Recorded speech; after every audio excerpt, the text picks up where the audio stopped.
अब आज हम शुरू करते हैं नेक्स्ट जो पार्ट बचा हुआ था ऑफेंसेस अगेंस्ट ह्यूमन बॉडी में, ऑफेंसेस अगेंस्ट लाइफ जो हम पढ़ रहे थे उसका जो बचा हुआ पार्ट है आज हम करते हैं। कोशिश करेंगे कि कंप्लीट कर दें और अगर कुछ रह भी जाते हैं तो नेक्स्ट लेक्चर में कर देंगे।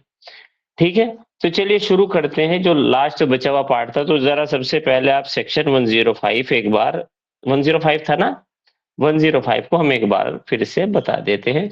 Punishment for culpable homicide not amounting to murder.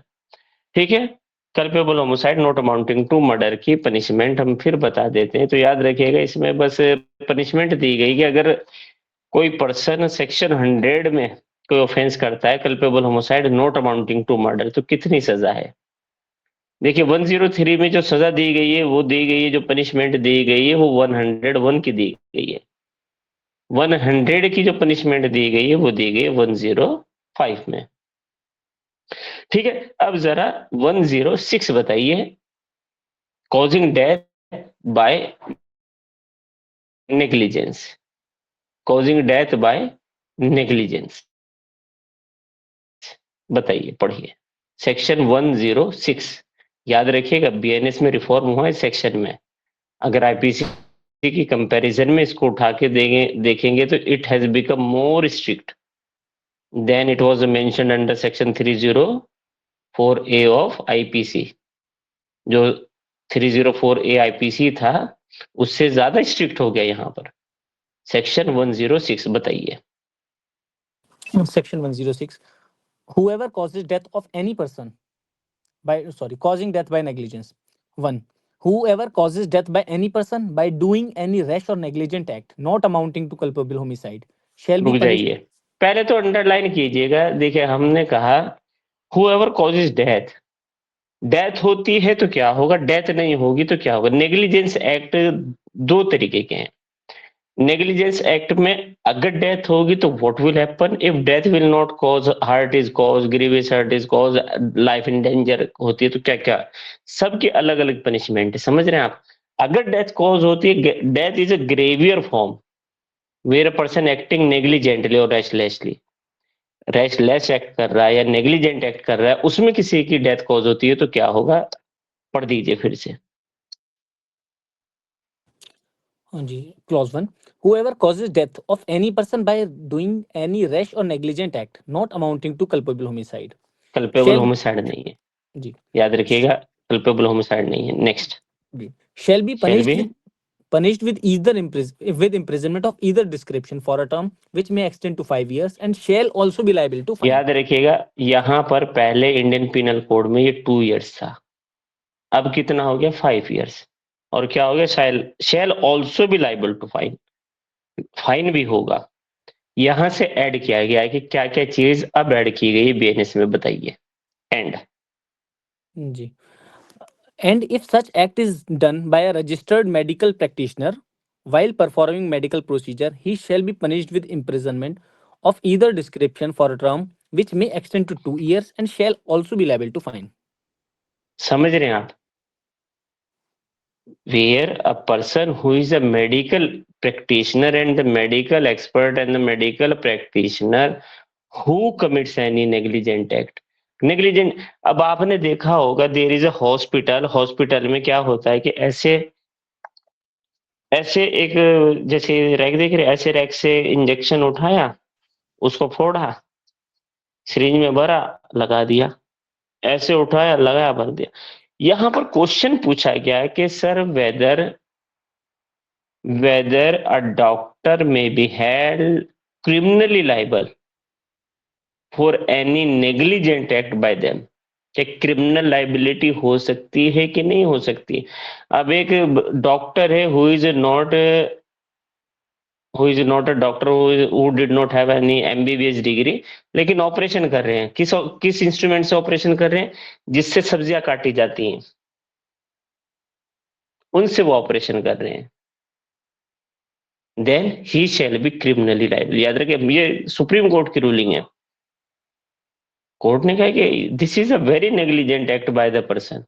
वो अलग बात है कि उसकी डिग्री और उसका सवाल उठेगा, लेकिन यहां भी ठीक है। तो जरा केस लिखिए इसके ऊपर, Jacob Mathew versus state of Punjab.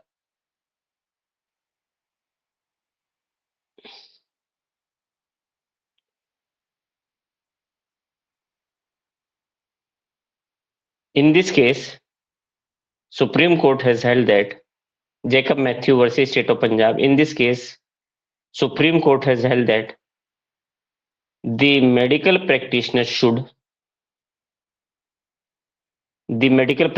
should have following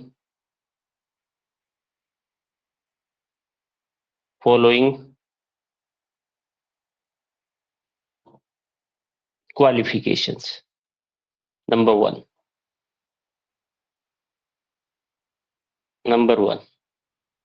requisite professional skills. Requisite professional skills. Second, exercise reasonable competence. Exercise reasonable competence in practice.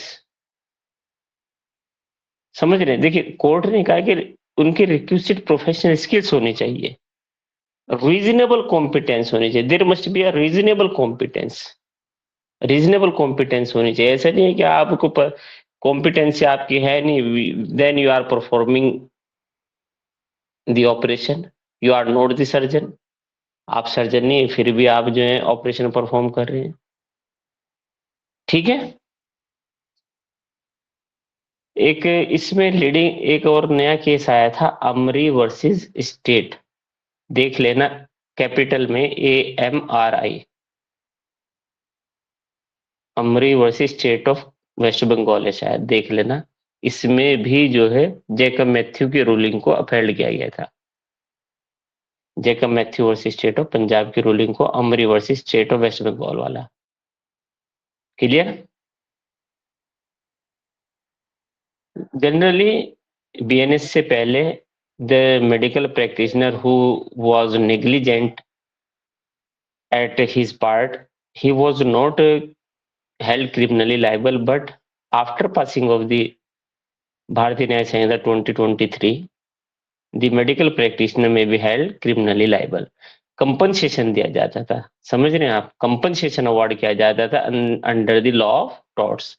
Law of torts में कंपनसेशन दिया जाता था। अब आ जाइए, देखिए मेडिकल प्रैक्टिशनर का मतलब क्या है। ये सवाल पूछा जाने वाला है आने वाले टाइम में। बताइए कौन है भाई रजिस्टर्ड मेडिकल प्रैक्टिशनर? जो नेशनल मेडिकल कमीशन एक्ट 2019 में रजिस्टर्ड मेडिकल प्रैक्टिशनर है। इसी चीज को अंडरलाइन करिएगा। क्लॉज 2, भैया इसने तो सेंसेशन ला दिया था, एक डर का माहौल ला दिया था। किन के दिमाग में? ट्रक ड्राइवर, जितने भी ड्राइवर से बड़े व्हीकल वाले हैं, बस ड्राइवर, ट्रक ड्राइवर, अरे भैया रात में एक्सीडेंट हो जाता है, आप उन्हीं को हेल्ड लायबल कर देंगे। आप एक मोटरसाइकिल वाला तेज स्पीड से आके उनके अंदर घुस जाता है। तो इस पर पूरा प्रोटेस्ट हुआ। अभी जो ये क्लॉज है इसको अभियांस में रखा गया है। It is still not in enforceable, enforcement में नहीं हुई है। पता है ना आपको ये बात? जी सर। सेक्शन 106 की क्लॉज 2 को इन्फोर्स नहीं किया गया। पढ़िए जरा। Clause 2, Section 106, Clause 2. Whoever causes the death of any person by rash and negligent driving of vehicle not amounting to culpable homicide and escapes without reporting it to a police officer or a magistrate soon after the incident shall be punished with imprisonment of either description for a term which may extend to 10 years and shall also be liable to fine. Hit and run वाले हैं, hit and run. अब एक बात बताइए, किसी ने किसी को अगर सपोज करिए एक ट्रक ड्राइवर है, A is a truck driver, B is a two wheeler, उसका एक्सीडेंट हो गया, क्या वो रुक के उसे बता के जाएगा पुलिस को और मजिस्ट्रेट को, सर मैंने उनको चोट मार दी है? Whether it is practically feasible? उतनी देर में तो मार देगी जनता उनको, अगर ऊपर वाला ना करे डेथ कॉज हो जाए। Yes no? जी भाई। अच्छा, आपने एक टर्म सुनी है, good Samaritans? Have you heard this term? Good Samaritans. Google करिए, पता लगेगा गुड समरी टेंस। देखिए गुड समरी टेंस होता है, सुप्रीम कोर्ट 2018 में एक केस आया, पूछा गया कि sir the person who was informing about the accident, road accident, suppose Haris ने देखा कि एक रोड एक्सीडेंट हुआ, ये रात में 11-12 बजे निकल रहे थे पढ़ के लाइब्रेरी से, इन्होंने 100 नंबर पे कॉल की, पुलिस को इन्फॉर्म किया सर यहाँ पर एक रोड एक्सीडेंट हो गया है और बहुत ज्यादा खून चल रहा है। अब पुलिस ने इनसे ही सवाल जवाब शुरू, आप बताइए आप क्या कर रहे थे वहां, आप कैसे थे, आप क्यों वहां से आ रहे थे, आपको कैसे पता कि ये एक्सीडेंट है, और उन्हें तो नहीं बताया। समझ रहे हैं? मतलब कि क्रॉस एग्जामिनेशन हो रहा है अभी इनका, इनसे ही उल्टे सवाल। तो कोर्ट ने कहा नहीं, he is a good Samaritans. The person who is informing to the police officer just to enforce the criminal justice system into a motion, he should not be harassed by the police or enforcement agencies। Police और enforcement agencies के द्वारा अब इनको नहीं किया जाए, इन्होंने information दी, आप आइए उसके बाद आप इन्वेस्टिगेशन कीजिए। अगर आपको during the investigation it has been found that the person who was informant he was culprit, अगर आपकी चार्जशीट में है तब अलग बात है, अदरवाइज क्या वर्ड टर्म यूज की गई, गुड समरी टेंस। देख लो यार, बता भी दो, देख के देख ले कि नहीं, गुड समरी टेंस केस था इसके ऊपर, मुझे I am forgetting the name, 2018 का केस है, 16 का। चलिए नेक्स्ट। अच्छा अब इसमें आ जाइए सेक्शन 125। 125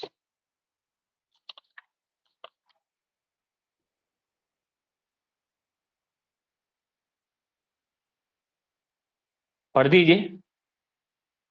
जी भाई, सेक्शन 125, एक्ट इंडेंजरिंग लाइफ और पर्सनल सेफ्टी ऑफ अदर्स। याद रखिएगा, अब यहाँ पर जो नेग्लिजेंट ड्राइविंग की जा रही है, अब वो पर्सनल सेफ्टी को अगर हार्म करती है, कोई ऐसा एक्ट है जो इंडेंजर्ड करता है ह्यूमन लाइफ को, तो कितनी सजा होगी, हर्ट होता है तो कितनी होगी, ग्रीवियस हर्ट होता है तो कितनी होगी। तो देखिए अगर ह्यूमन लाइफ को इंडेंजर्ड करता है तो अंडरलाइन कीजिएगा कितना है, 3 months और फाइन विच में एक्सटेंड टू 2500 रुपीज और विद बोथ। ठीक है, अगर हर्ट कॉज होता है, क्लॉज ए में देखिए, अगर हर्ट कॉज होता है तो कितनी सजा दी जाएगी, 6 month 5000 और विद बोथ, और ग्रीवियस हर्ट होता है तो 3 years 10,000 और विद बोथ। क्लियर है? 281, 281।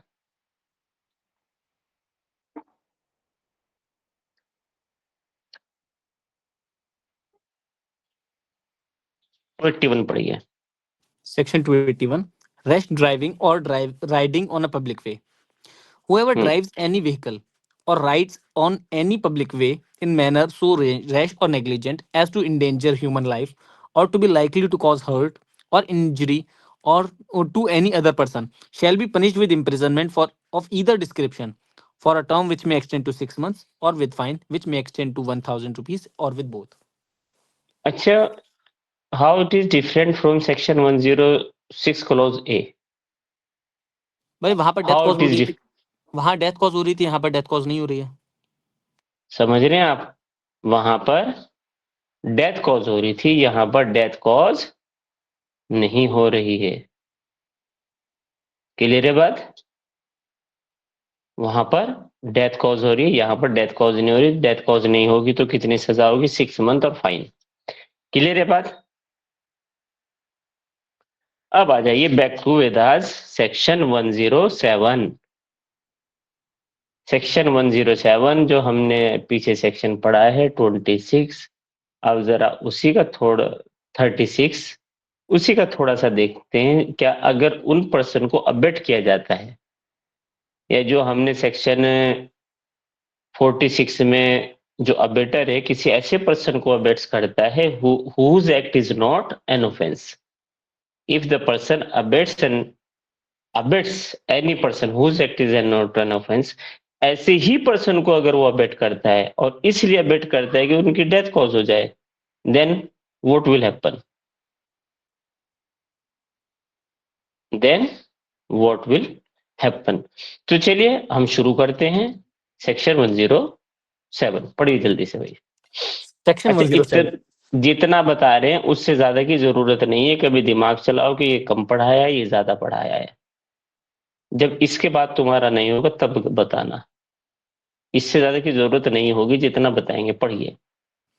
Section 107, abatement of suicide or of child or person of unsound mind. If any hmm, child, any person of unsound mind, any delirious person, or any person in a state of intoxication commits suicide, whoever abets the commission of such suicide shall be punished with death, imprisonment for life, or imprisonment for a term not exceeding 10 years, and shall also be liable to fine. समझ रहे हैं ना? जी shall be भाई। Punish with death और imprisonment for life और the term which may extend to 10 years और मोर। Clear है ना बात? 10 साल, कम से कम 10 साल की सजा है किसी ऐसे चाइल्ड को, किसी ऐसे पर्सन ऑफ अनसाउंड माइंड को, या person who was in intoxication of the mind, उनको आप अपेट करते कह रहे हाँ हाँ हाँ यार, अरे बहुत परेशान चल रहे हो तुम आजकल, तुम्हारी वाइफ से तुम्हारी बन नहीं रही, जाइए कूद जाइए, कूद जाइए ट्रेन के सामने, जाइए कूद जाए। अब उसको कुदा दिया आपने ट्रेन के सामने। समझ रहे हैं?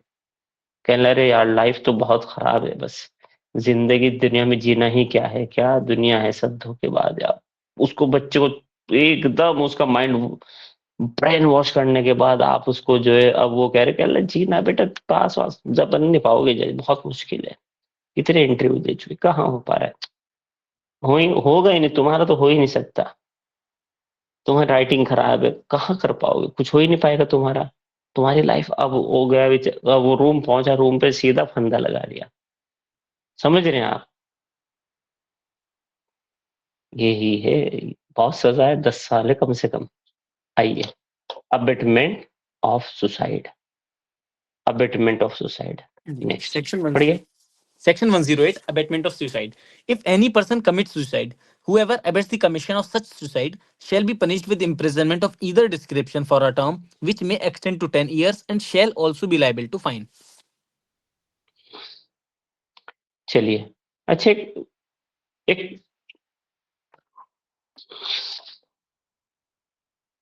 I have a leather wallet, मेरे पास एक लेदर का वॉलेट है, यहां रखता हूं इस जगह पर। आई हैव लेदर वॉलेट, यहां पर रखता हूं। One day person attacked on me, मेरे ऊपर अटैक करता है। मेरा जो लेदर का वॉलेट है वो बुलेट प्रूफ है, मुझे फायर करता है, एक दो तीन, तीनों लेदर के वॉलेट पे लगती है, भाग जाती है। No harm is caused, no harm is caused. बताइए, what offence such Attempt to person murder. Has committed? Attempt to murder. to murder. Attempt to murder है? Yes, जी sir. भाई। Attempt to murder. पक्की बात है? 100%। नो हर्ट इज कॉज्ड, तब भी भाई। देख लीजिए, नो हर्ट इज कॉज्ड, पढ़ दीजिए पहले सेक्शन फिर बताना। No hurt is caused. भाई Section 109. Section 109, attempt to murder. Whoever does any act with such intention or knowledge and under such circumstances that if he by that act caused death, he would be guilty of murder, shall be punished with imprisonment of either description for a term which may extend to 10 years, and shall also be liable to fine. And if hurt is caused to any person by such act, the offender shall be liable either to imprisonment for life or to such punishment as is herein before mentioned. ठीक है ना, अगर कोई person है किसी की death cause हो जाती है तो मर्डर वाली पनिशमेंट दी जाएगी, लेकिन अगर नहीं हुई तो 10 साल, और अगर हार्ट कॉज हो गया तो इम्प्रिजनमेंट फॉर लाइफ भी दी जा सकती है। It means for the commission of an offence of attempt to murder particular injury is not required. जरूरी नहीं है कि the injury which you desired it has to be inflicted. It is not necessary for the offense of the attempt to murder a person who attacked on B or the person who has attacked on victim should have get the result which he desired. समझ रहे हैं आप? जो result वो Dzire करता है जरूरी नहीं है कि वो रिजल्ट उसको मिले। अब वहां पर्स था, नहीं मिला उसको डिजायर्ड रिजल्ट, तो क्या अटेम्प्ट टू मर्डर नहीं हुआ? बताइए। हो गया भाई। वासुदेव गोगटे, केस का नाम है वासुदेव गोगटे। ये गवर्नर थे मुंबई के, महाराष्ट्र के गवर्नर थे। इनके ऊपर अटैक हुआ था। इनके फ्रंट पॉकेट में वॉयलेट था, लेदर का वॉयलेट था। डिजायर्ड रिजल्ट नहीं मिला, लेकिन कोर्ट ने कहा it was attempt to murder. An act of the accused was attempt to murder. Clear है? चलिए, और अगर कोई if there is a person who is serving a life imprisonment, कोई लाइफ इम्प्रिजनमेंट सर्व कर रहा है, उसके बाद कोई अटेम्प्ट करता है। अब आइए clause 2। Clause 2. When any person offending under subsection 1 is under sentence of imprisonment for life, he may, if hurt is caused, be punished with death or with imprisonment for life, which shall mean the remainder of that person's natural life. Clear है ना बात? अगर कोई person है, offender है, sentence of imprisonment for life है, अगर hurt cause कर देता, सिर्फ हर्ट कॉज कर देता है, कितनी सजा दी जाएगी? डेथ पेनल्टी और इम्प्रिजनमेंट फॉर लाइफ। पहले खाली डेथ पेनल्टी थी, समझ रहे हैं? अच्छा, how it is different from section 104? अगर पहले उसमें भी लाइफ इम्प्रिजनमेंट नहीं थी, इसमें भी नहीं थी, दोनों की लाइफ इम्प्रिजनमेंट हटा दे। अगर हम कहें कि सेक्शन 304 आईपीसी सेक्शन 307 से कैसे अलग था? 303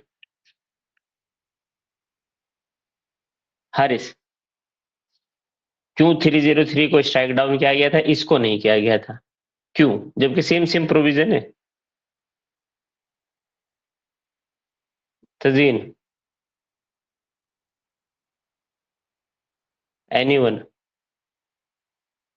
सर वहाँ पर ना सिर्फ डेथ थी ना, डेथ पनिशमेंट थी, यहाँ पे दोनों रही होगी, डेथ और यहाँ भी डेथ imprisonment थी, और- यहाँ भी डेथ थी, यहाँ भी डेथ थी। सर रिफॉर्म हो सकती है 104 में, punishment for murder bye life convict. नहीं नहीं नहीं नहीं, देखिए वहां वर्ड शैल यूज किया गया था, कंपल्सरीली डेथ पेनल्टी। यहाँ 307 में शैल वर्ड नहीं था, देख लीजिएगा जाकर आईपीसी में। क्लियर है? और वर्ड शैल और मे का बड़ा इफेक्ट है लॉ में, ये सुनो। जी मे भाई। की जो अवधारणा है वो रेबुटेबल है, शैल की अवधारणा Irrefutable. नहीं नहीं, रेबुटेबल प्रिजम्पशन ऑफ लॉ Rebutable है है। मगर वो तो conclusive है। Sorry भाई। भूला थोड़ी यार, बीएससी अभी तो पढ़ाया था, इतनी जल्दी थोड़े माइंड से निकलता है। चलिए ठीक है, अब आ जाइए next. Attempt to commit culpable homicide, punishment देख लीजिए, छोड़ दीजिए उसके बाद। ठीक है, जी भाई। चलिए तो आज हम एक और नया टॉपिक स्टार्ट करते हैं, which was not under the Indian penal code. Indian penal code में नहीं था, लेकिन due to the requirement of the society, due to the requirement, and as a law is a living document, law living document होता है, and it may be amended as per the needs of the society. Needs of the society, law को amend किया जा सकता है, law reform की जा सकते हैं, लॉ में रिफॉर्मेशन किया जा सकता है। तो now it was the demand of the society, there should be the provision relating to a person those who are doing an act which are very dangerous to the society, like continuing unlawful assembly, land grabbing के हैं, vehicle theft है, extortion है, kidnapping है, robbery है, drugs smuggling वगैरह वाले जो मामले हैं। और इन सब मामलों में जो थे देयर वाज, ये देखिए स्कैटर्ड फॉर्म में इनको अलग अलग प्रोविजन थे, लेकिन इन्हीं एक्ट को कोई पर्सन या तो इंडिविजुअली करते हैं या मिलकर करते हैं, ज्वाइंटली करते हैं, देन कोई पनिशमेंट नहीं थी। तो इसीलिए जो है लॉ रिफॉर्म किया गया और बीएनएस में जो है सेक्शन 111 ऐड किया गया और जोड़ दिया गया ऑर्गेनाइज्ड क्राइम। ऑर्गेनाइज्ड क्राइम जो है किसी भी पर्सन के द्वारा इंडिविजुअली भी किया जा सकता है, ग्रुप के द्वारा भी किया जा सकता है। ठीक है, इससे बड़े सवाल आने वाले टाइम में। अभी लास्ट राजस्थान का जो एग्जाम था वहां तो बहुत ही पूछे गए थे। तो इसी से जो है जो सवाल पूछे जाएंगे वो हम डिस्कस करने जा रहे हैं। ठीक है, तो बताइए जरा आप ऑर्गेनाइज्ड क्राइम पढ़िए। 111 सेक्शन जी, section 111 organised crime. Clause 1. Any continuing unlawful activity, including kidnapping, robbery, vehicle theft, extortion, land grabbing, contract killing, economic offense, cyber crimes, trafficking of person, drugs, weapons or illicit goods or services, human trafficking for prostitution or ransom, by any person or a group of persons acting in concert, singly or jointly, either as a member of an organized crime syndicate or on behalf of such syndicate, by use of violence, threat of violence, intimidation, coercion, or by any other unlawful means to obtain direct or indirect material benefit, including a financial benefit, shall constitute organized crime. ठीक है, देखिए क्या कह रहा है कि underline कीजिएगा, any continuing unlawful activity. What is continuing unlawful activity? तो देखिए continuing unlawful activity is different thing, लेकिन वो कह रहा है including. Continuing unlawful activity includes करती है, इसका मतलब कुछ चीज और भी है कंटिन्यूइंग अनलॉफुल एक्टिविटी। तो कंटिन्यूइंग अनलॉफुल एक्टिविटी जरा एक्सप्लेनेशन का सेकंड पैरा पढ़िए जी। Second, continuing unlawful activity means an activity prohibited by law, which is a cognizable offense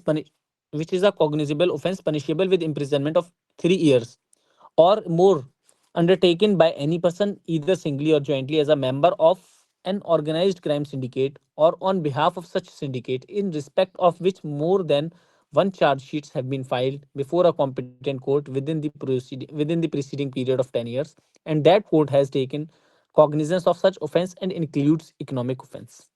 underline कीजिएगा कि कंटिन्यूइंग अनलॉफुल एक्टिविटी का मतलब होता है any activity which is prohibited by law which is cognizable offence punishable with more than 3 years। बस underline कीजिए 3 years से ज्यादा पनिशेबल है, जिसके with the regard of the offences in the preceding last 10 years, पिछले 10 सालों में कोई एक चार्जशीट जो है फाइल की गई है मजिस्ट्रेट के समक्ष और उनमें जो है मजिस्ट्रेट ने कॉग्निजेंस ले लिया है, that is unlawful activity.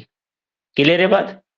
Unlawful activity को क्या कहा? Unlawful activity prohibited by law है किसी ऐसे ऑफेंस की जो कॉग्निजेबल है, पनिशेबल विद 3 years और मोर है, जिसमें कोई चार्जशीट पिछले 10 सालों में कोर्ट में कोई एक चार्जशीट जमा की गई है। कितनी? With in the span of 10 years। कितनी?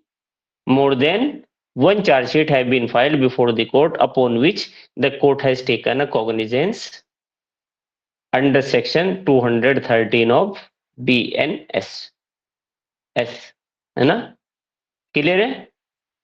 जी भाई, क्लियर है भाई। ऐसा जो ऑफेंस है वो करेगा कौन? Who will? तो देखिए ऊपर आ जाइए क्लॉज 1 में, कौन करेगा?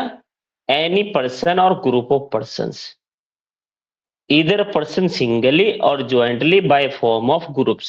इस ग्रुप को कहते क्या है? इसके बाद अब इस ग्रुप का नाम रखा जाएगा ऑर्गेनाइज क्राइम सिंडिकेट। पढ़िए जरा एक्सप्लेनेशन 1 जी। Explanation 1.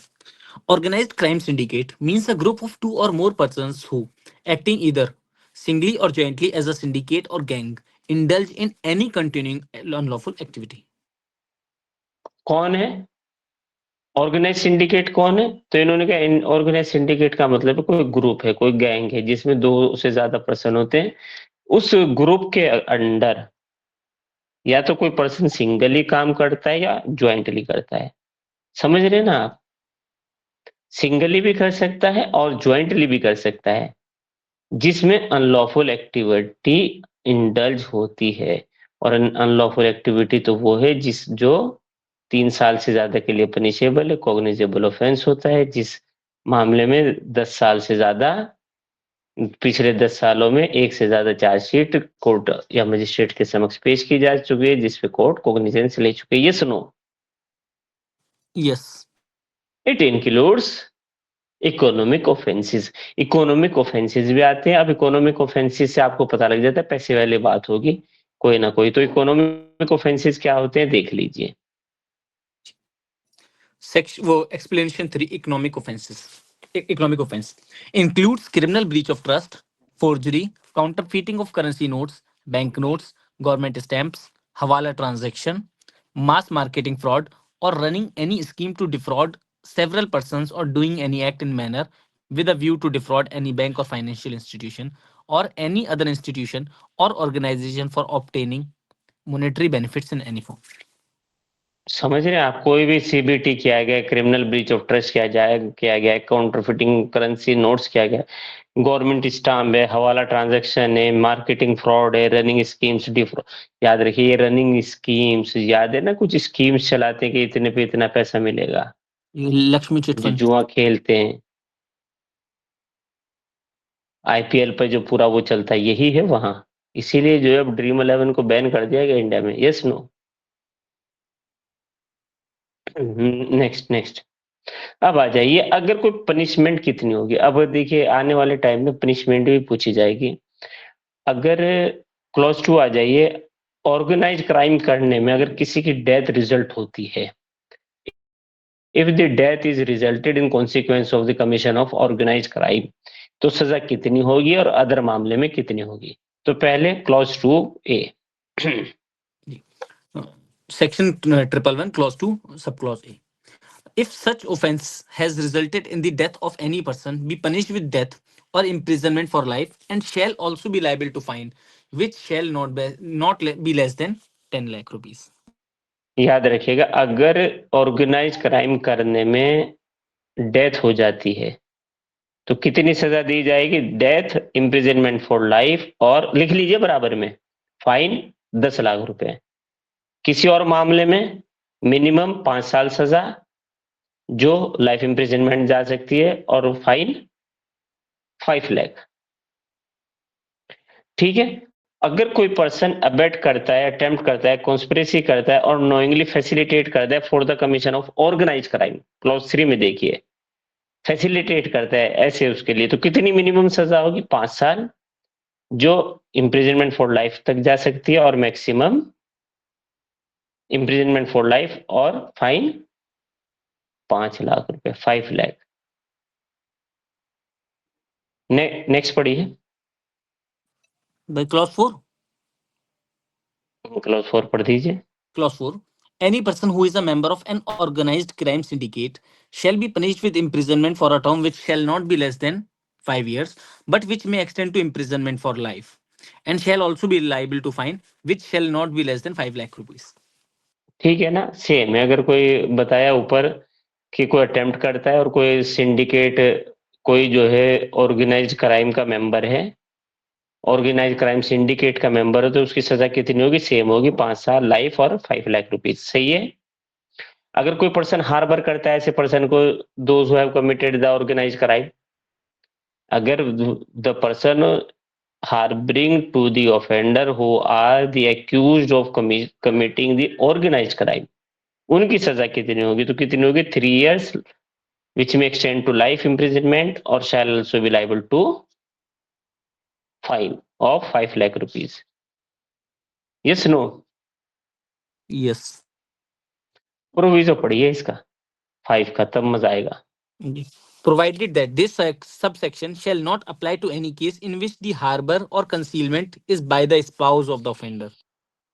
मोहब्बत होती है वो, ठीक है ना? वो नहीं, अगर कोई स्पाउस है तो उसको तो बचाना पड़ता है। हाँ, अब यार हंसने की क्या बात है इसमें? सच्चाई है तो। सही बात है, बाद में मार पड़े भाई घर पे आकर। अरे वो तो जेल में से ही निकलेगा, मार कहाँ पड़नी है। नेक्स्ट अब आ जाइए क्लॉज 6। अगर कोई पर्सन ऐसी प्रॉपर्टी की पोजीशन में है, नोइंगली जानते हुए कि जो ऑर्गेनाइज क्राइम से ली गई है, प्रोसीड्स ऑफ क्राइम है, proceeds of any organise crime में, उनकी सजा कितनी होगी? 3 years और विच में एक्सटेंड टू फाइन 2 लाख। पढ़ दीजिए, मजा आएगा। Clause 6. लेकिन जो अंडरलाइन करने के लिए बोल रहे हैं पहले उसको अंडरलाइन कीजिए। Possession any property out of proceeds of organise crime. पढ़िए। Clause 6.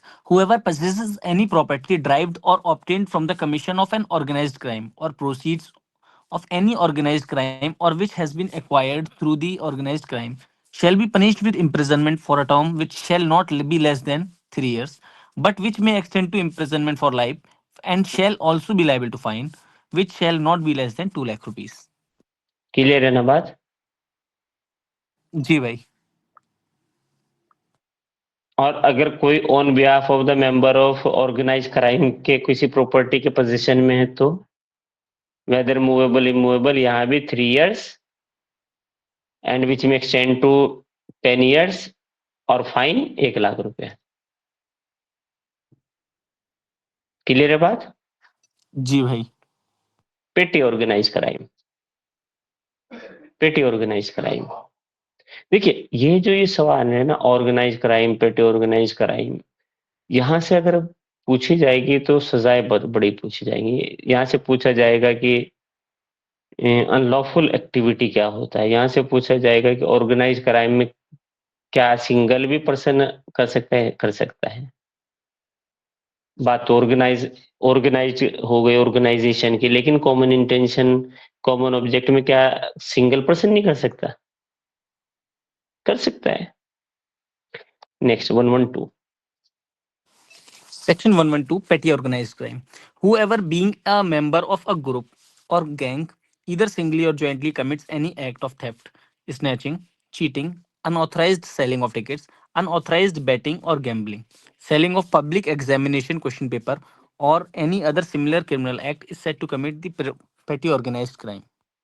Selling of public examination question paper, इसको यहाँ पेटी ऑर्गेनाइज क्राइम में रख दिया। उत्तराखंड में जो है selling of public examination question paper में बड़ी हैवी पनिशमेंट है भाई।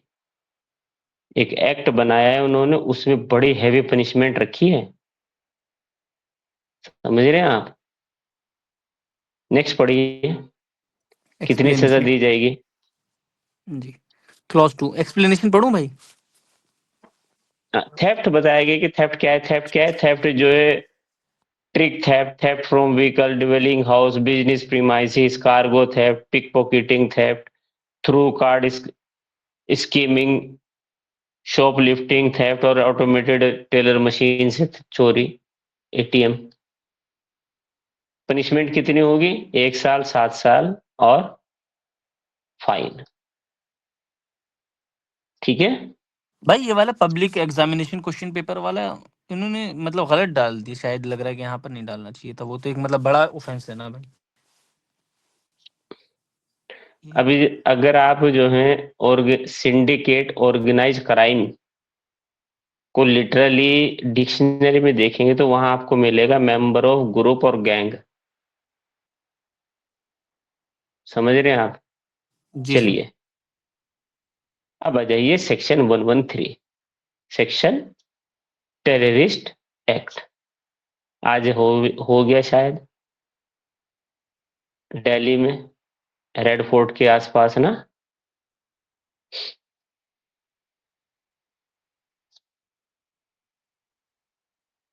चलिए 113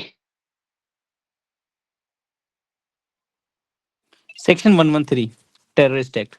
Whoever does any act with the intent to threaten or likely to threaten the unity, integrity, sovereignty, security, or economic security of India, or with the रुके whoever does any act with intent to threaten or likely to threaten the unity, underline कीजिएगा, the unity, integrity, sovereignty, security और economic security of India. Not only the security, the physical security, but also the economic security of India, or with the intent to strike terror or likely to strike terror in the people of any section of the people in India or in any foreign country. India के लोग या जो बाहर के लोग भी यहाँ पर, उनके दिमाग में टेरर पैदा करना ऐसे एक्ट से, तो क्या होगा? टेररिस्ट एक्ट होगा। लेकिन किस तरीके से यूज करना? By bombs, dynamite, other explosive substance, inflammable substance, firearms, other lethal weapon, poisonous noxious gas, etcetera. Death और इंजरी टू एनी पर्सन, जिसकी वजह से क्या हो? डेथ हो, इंजरी हो एनी पर्सन को, लॉस और डैमेज हो, डिस्ट्रक्शन हो, डिस्ट्रीब्यूशन ऑफ सप्लाईज और services essential of the life, damage to the monetary stability in India, damage or destruction of any property in India and foreign, or all the means of criminal force, detain, kidnapping, abduction, persons, threatening to kill, injure person, etc. अगर कोई इस तरीके का act करेगा तो he shall be punished for the offense of terrorist act, माना जाएगा कि टेररिस्ट एक्ट किया है।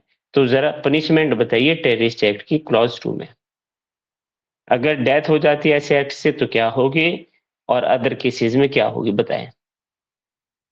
जी, clause 2, whoever commits a terrorist act shall a, if such offense has resulted in the death of any person, be punished with death or imprisonment for life and shall also be liable to fine. ठीक है, fine का amount नहीं बताया कितना होगा। shall also be liable to fine. And any other case? And in any other case be punished with imprisonment for a term which shall not be less than 5 years, but which may extend to imprisonment for life and shall also be liable to fine. ठीक है ना, क्या होगा? Fine होगा। और अगर कोई ऐसा पर्सन कंस्पायर करता है, अटेम्प्ट टू कमिट करता है, एडवोकेट करता है, बेट करता है, एडवाइस करता है, इंसाइट करता है directly for the facilitation of the commission of terrorist act, समझ रहे हैं, तो उसकी कितनी सजा होगी? अबेटर की, कॉन्स्पिरेटर की, एक्सेट्रा, कितनी होगी? क्लॉज 2 में 5 years imprisonment for life and fine. Clear है? जी भाई। क्लॉज 5, कोई पर्सन जो ऑर्गेनाइज करता है, कोई कैंप वगैरह लगाता है for the commission of the terrorist act के लिए किस तरीके से ट्रेन किए जाएंगे, कैंप्स लगाता है। क्लॉज 4 देखिए, हुएवर ऑर्गेनाइज और causes to be organise any camps for imparting training into the terrorist, और रिक्रूट करता है ऐसे पर्पज के लिए, तो कितनी सजा दी जाएगी? 5 साल और life. Shall also be liable to fine. अगर कोई पर्सन ऐसी ऑर्गेनाइजेशन का मेंबर है जहां पे इस तरीके की ट्रेनिंग दी जा रही है, टेररिस्ट एक्ट दिया जा रहा है, involve in any terrorist activity, तो कितनी सजा दी जाएगी? इम्प्रिजनमेंट विच में एक्सटेंड टू लाइफ और shall also be liable to fine. और अगर कोई ऐसे पर्सन को हार्बर करता है, कंसील करता है, अटेम्प्ट्स टू हार्बर और कंसील करता है, तो कितनी सजा दी जाएगी?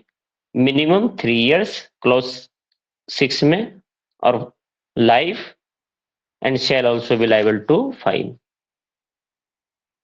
अगर कोई पर्सन ऐसी प्रॉपर्टी जो टेररिस्ट एक्ट से जो है ली गई है, ऐसी प्रॉपर्टी जो ग्रैब की गई है बाय टेररिस्ट एक्ट, और नोइंगली ऐसी प्रॉपर्टी की पोजीशन में है या ऑब्टेन करता है ऐसी प्रॉपर्टी की पोजीशन को, तो कितनी सजा है? इम्प्रिजनमेंट फॉर लाइफ और फाइन। क्लियर है? एक्सप्लेनेशन पढ़िए। Explanation. For the removal of doubts, it is hereby declared that the officer not below the rank of the superintendent of police shall decide whether to register the case under this section or under the Unlawful Activities Prevention Act 1967, 37 of 1967. याद रखिएगा, कौन बताएगा? कम से कम superintendent of police बताएगा। UAPA में और terrorist act में अगर किसी के अगेंस्ट केस दर्ज होना है या नहीं होना। क्लियर है बात? जी भाई, क्लियर है भाई। ठीक है, केस दर्ज होगा कि नहीं होगा, कौन पूछा जाएगा ये आने वाले टाइम में केस, याद रखिएगा, अंडरलाइन कीजिएगा, सुपरिंटेंडेंट ऑफ पुलिस। अब पढ़ते हैं हर्ट। ठीक है, जल्दी जल्दी हर्ट बताइए। Section 114, hurt. Whoever causes bodily pain, disease, or infirmity in any person is said to cause hurt.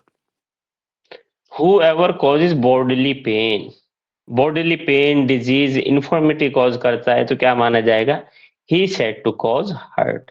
voluntarily causing hurt 115 बताइए। Section 115, voluntarily causing hurt. Voluntarily causing hurt.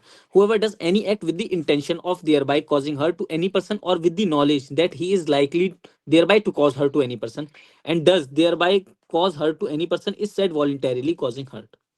Clause 2. ठीक है, अगर Whoever, वॉलंटरली कॉजिंग हर्ट करता है तो कितनी सजा मिलेगी? 1 साल और फाइन। 112 का क्लॉज 1 एक्सेप्शन है, अगर ग्रेव एंड सडन प्रोवोकेशन में तो कम हो जाएगी सजा। समझ रहे हैं आप? ग्रेव एंड सडन प्रोवोकेशन में अगर कोई वॉलंटरी कॉजिंग हर्ट करता है, ग्रीवियस हर्ट करता है तो सजा कम हो जाती है। अब आ जाइए grievous hurt. What is grievous hurt? Any hurt is designated as a grievous hurt if it is fall under any of the following hurts enumerated under section 116। जो 116 में दिए गए, कितने काइंड के हर्ट दिए गए हैं? Grievous hurt 8. अंडरलाइन कीजिएगा, पूछा जाता है कितनी टाइप्स के हैं? 8 टाइप्स के हैं, बताइए। Section 116, grievous hurt. The following kinds of hurt are only are designated as grievous, namely A. ये खाली ये वाले हर्ट ही जो हैं ग्रीवियस हर्ट होंगे, अदरवाइज नहीं। जी। Next, A. Emasculation. A. Emasculation, जी। इम्पोटेंसी। अगर कोई किसी को ऐसा हर्ट कॉज करता है जिससे इम्पोटेंट हो जाता है, इम्पोटेंसी हो जाती है, type emasculation. Next, B. Permanent privation of the sight of either eye. किसी आंख फोड़ देना, परमानेंट आई साइट चली गई, आपने कोई भी एक आंख पे गुस्सा मारा, आंख तोड़ दी, फोड़ दी। Yes, next. B. Permanent privation of the hearing of either ear. कान पे इतनी तेज मारा कि एक कान से बहरे हो गए। Next. D. Privation of any member or joint. किसी भी मेंबर ज्वाइंट को जो है क्या किया? प्राइवेशन किया।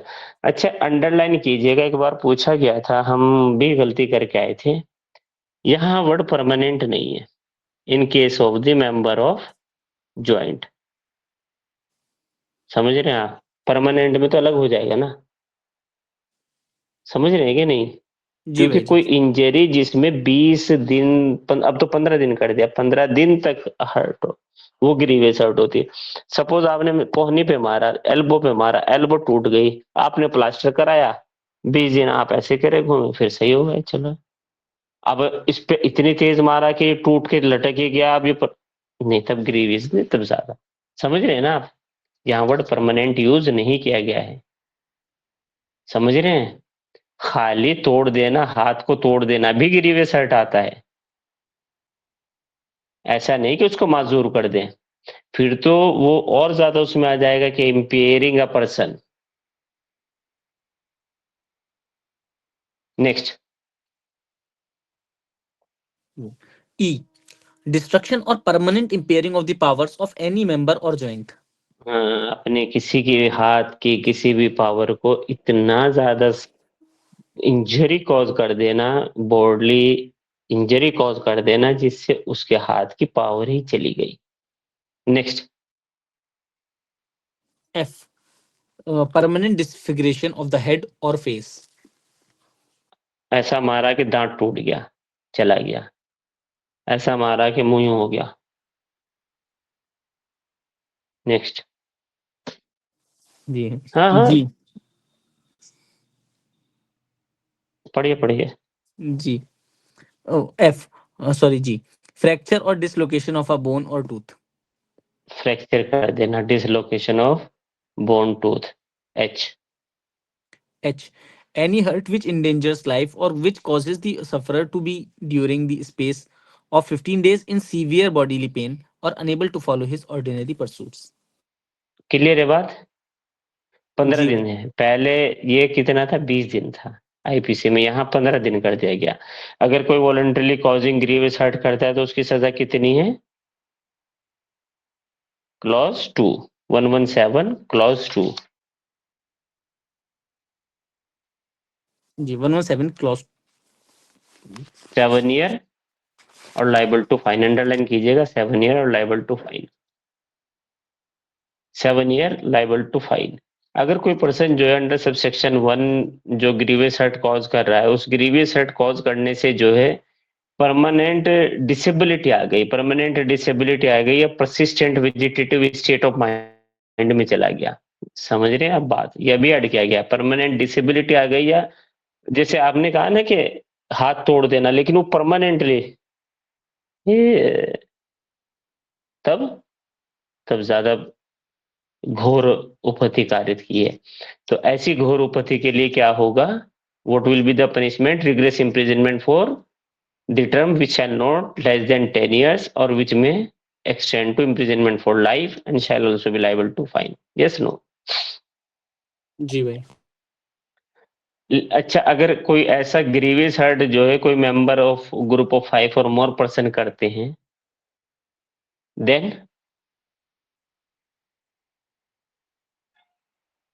So each member will be guilty for, liable for the imprisonment for a term which may extend to 7 years and shall also be liable to fine. समझ रहे हैं आप? यहाँ पर लाइबल टू फाइन होगा 7 साल और लाइबल टू फाइन। ये कौन सा हो गया? जैसे 103 में मॉब लिंचिंग वाला है ना, मॉब जी। लिंचिंग ना हो के ग्रीवियस हर्ट कॉज हो गया। लेकिन यहाँ पर देखिए वहां वर्ड आने वाले टाइम में क्वेश्चन पूछा जाएगा जो बहुत टेक्निकल सवाल बनाया जाएगा। अंडर सेक्शन 117 के क्लॉज 4 में वर्ड रिलीजन यूज नहीं किया गया। आप पढ़िए जरा, देखिए क्या कह रहा है कि causes a grievous hurt to person on the ground of race, caste, community, sex, place of birth, language और पर्सनल बिलीव। लेकिन अगर 103 क्लॉज 2 में पढ़ेंगे तो वहां क्या है? रिलीजन भी है कि नहीं है? जी भाई। पूछा जा सकता है, जब टेक्निकल पेपर बनेगा तब ये पूछेंगे, अभी तो बस ऐसे ही बता दिया हमने। ठीक है, इसके बाद सर सीधा इसका जो 120। सबसेक्शन 3 है, सर इसका जो सबसेक्शन 3 है सर, उसमें फाइन नहीं है क्या? देख लीजिए, इसमें लिखा होगा। नहीं है सर भाई, फाइन नहीं लिखा है। तो नहीं है। नेक्स्ट 112, सॉरी 112 नहीं, 120। 120 कोई वॉलंटरीली हर्ट कॉज करता है, ग्रीवियस हर्ट करता है for the purpose of extorting confession, किसी को जबरदस्ती डराकर धमकाकर उसको हर्ट करके, ग्रीवियस हर्ट करके उससे कन्फेशन लेता है, तो कौन से सेक्शन का ऑफेंस होता है? Section 330 IPC, section 120 BNS. इसके जितने भी इलिस्ट्रेशन हैं बहुत इंपॉर्टेंट है, प्री मेंस में पूछे जाते हैं। इलिस्ट्रेशन पढ़िए। जी जी। Illustration. A police officer tortures Z in order to induce Z to confess that he committed a crime. A is guilty of an offense under this section. समझ रहे? Police officer जो है एक पर्सन को जो है डराता है, धमकाता है, उसको हर्ट कॉज करता है कि नहीं तुम कहो कि तुमने ऑफेंस किया है, तो कौन से सेक्शन का ऑफेंस किया है उसने? 120. 120 330 IPC. B B. A police officer tortures B to induce him to point out where are certain stolen properties deposited. A is guilty of an offense under this section. C A revenue officer tortures Z in order to compel him to pay certain areas of revenue due from Z. A is guilty of an offense under this section. समझ रहे? उसको persistently उसको जो torture कर रहा है कि आप लैंड रेवेन्यू पे कीजिए, उसके पे नहीं है अभी, तो कौन से सेक्शन का ऑफेंस किया? 120 BNS clause 2। Whoever voluntarily causes grievous hurt for any purpose referred to in subsection 1 shall be punished with imprisonment of either description for a term which may extend to 10 years and shall also be liable to fine. ठीक है, next अब आ जाइए, छोड़ दीजिए 122। जी। Voluntarily causing hurt or grievous hurt on provocation. Whoever अरे ये हमको, ये जब हम 101 पढ़ा रहे थे, 101 के एक्सेप्शन 1 पढ़ा रहे थे, वहां हमें आपको बताना था कि अगर कोई जो है डेथ कॉज नहीं होती और एक्सेप्शन में जो है ग्रीवियस हर्ट होता है, हर्ट और ग्रीवियस हर्ट होता है, तो कितनी सजा होगी? अगर वॉलंटरली अगर प्रोवोकेशन है 1 मंथ और ग्रीवियस हर्ट के मामले में 5 इयर्स। ग्रीवियस हर्ट के मामले में 5 इयर्स। सेक्शन 124 आ जाइए, section 124। voluntarily causing grievous hurt by use of acid, etc. Whoever causes yes, permanent. अगर कोई कोई पर्सन जो है एसिड को यूज करता है बाय थ्रोइंग और अटेम्प्टिंग टू थ्रो और voluntarily causing grievous hurt to a person, तो क्या होगी, कितनी सजा होगी? ठीक है, 326A था ये आईपीसी का। अब यहाँ पर सेक्शन 124 बीएनएस बताइए।